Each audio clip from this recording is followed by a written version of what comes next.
नमस्कार दोस्तों, आज है हमारे पास केमिस्ट्री का क्लास 11th का पेपर। और इस पेपर में बहुत महत्वपूर्ण क्वेश्चन है। इसकी शुरुआत होती है बहुविकल्पीय प्रश्नों से। पहला प्रश्न है कि आसुत जल की मोलरता क्या है। इसका ऑप्शन है 55.6। आंसर हो जाएगा इसका Mn2 प्लस आयन में अयुग्मित इलेक्ट्रॉनों की संख्या। जब इलेक्ट्रॉनिक विन्यास करेंगे तो डी कोष में 5 इलेक्ट्रॉन आएंगे, जो कि एक एक उपकोष में भरा जाएगा, इसलिए 5 अयुग्मित इलेक्ट्रॉन होगा। 2 की चुंबकीय क्वांटम संख्या। यहाँ पे आपके शुरू के 3 ऑप्शन जो हैं 0 +1 -1 ये हो जाएंगे, क्योंकि पी जो होता है उसमें 3 कक्षक होते हैं, 3। तो अगर हम बात करें 2 इलेक्ट्रॉन भरने हैं तो ये भी हो जाएगा, ये भी हो जाएगा। इसे हम लिख सकते हैं -1 या +1, इसे 0, इसे +1 या -1। तो इस तरह से ये तीनों इसकी हो जाएंगी। अगर कोई स्पेशल इलेक्ट्रॉन के लिए पूछता तो उसके लिए अलग होती, जैसे दूसरे इलेक्ट्रॉन के लिए पूछी तो 2 होगी, ऐसी। निम्न में से किसका आकार सबसे बड़ा है। सबसे जो अणु भार वाला तत्व है वो है Ra, मतलब इसी का जो आकार है वो सबसे बड़ा होगा। निम्न में से ऋणायनों की त्रिज्या का सही क्रम क्या है। ऑप्शन ए ये वाला सही होगा, Fi- lesser than Cl- lesser than S Cl- lesser than O-। H2S gas है जबकि H2O द्रव है। इसका कारण क्या है।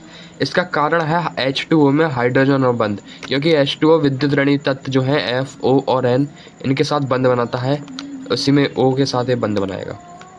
किस यौगिक की जालक ऊर्जा सर्वाधिक होगी। इसका सही आंसर है LiCl, इसकी जालक ऊर्जा सर्वाधिक होगी।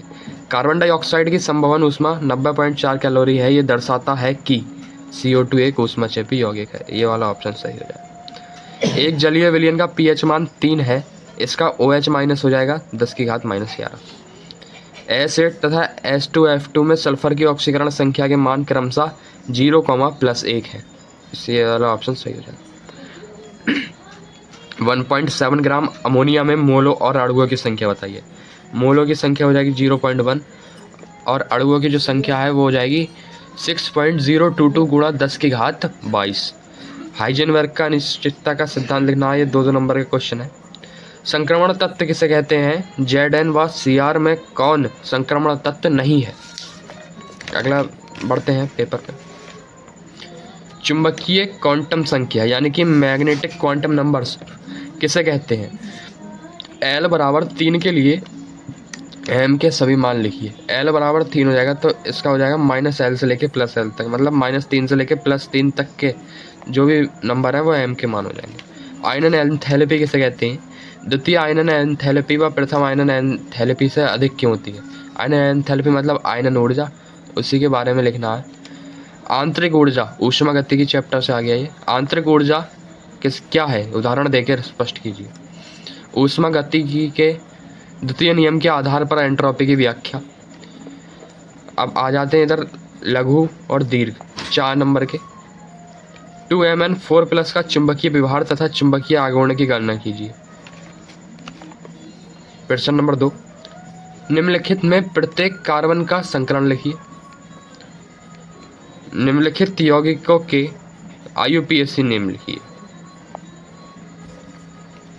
इन सब के IUPAC नेम लिखने हैं आपको। 1 नंबर का 1 है तो ये टोटल 4 नंबर के 4 है। अब आ जाते हैं हम दीर्घ उत्तरीय पे। 5 नंबर का क्वेश्चन। अनुनाद को परिभाषित कीजिए। इसके लिए आवश्यक शर्तों का उल्लेख कीजिए। इसके आधार पर NO3- आयन की संरचना समझाइए। ये आपको 5 नंबर का करना है। अब निम्नलिखित पर टिप्पणी लिखी आ जाता। कार्बोनियम आयन, कार्बन आयन, मुक्त मूलक, सह संयोजक आबंधों का विदलन। ये 4 टिप्पणी लिखनी है आपको 5 नंबर की। फिर दीर्घ उत्तरीय में ही आगे है 5 नंबर के ये भी क्वेश्चन है।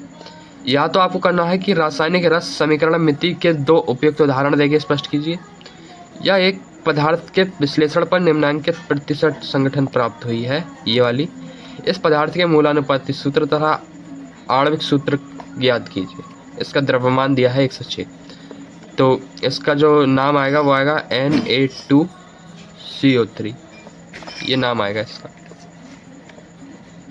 ऑक्सीकरण संख्या से ये समीकरण संतुलित करनी है और इन सबकी ऑक्सीकरण संख्या निकालनी है। इनमें से एक क्वेश्चन करना है 5 नंबर का। बाकी पेपर इंग्लिश में है, देख सकते हैं आप, इंग्लिश वाले छात्र भी देख लें, ये देख लें पूरा पेपर। उम्मीद है इसमें से क्वेश्चन आने की, तो इस पेपर को भी अच्छे से तैयार कर लेना, क्योंकि इसमें काफ़ी महत्वपूर्ण प्रश्न हैं जो कि अक्सर पूछे जाते हैं पेपर से। हाफ हो सकता है एनुअल में भी पूछ लें। बस आज की वीडियो में इतना ही, मिलते हैं आपसे फिर किसी दिन अगली वीडियो में। तब तक के लिए चैनल को सब्सक्राइब करके वीडियो लाइक कर देना। नमस्कार छात्रों।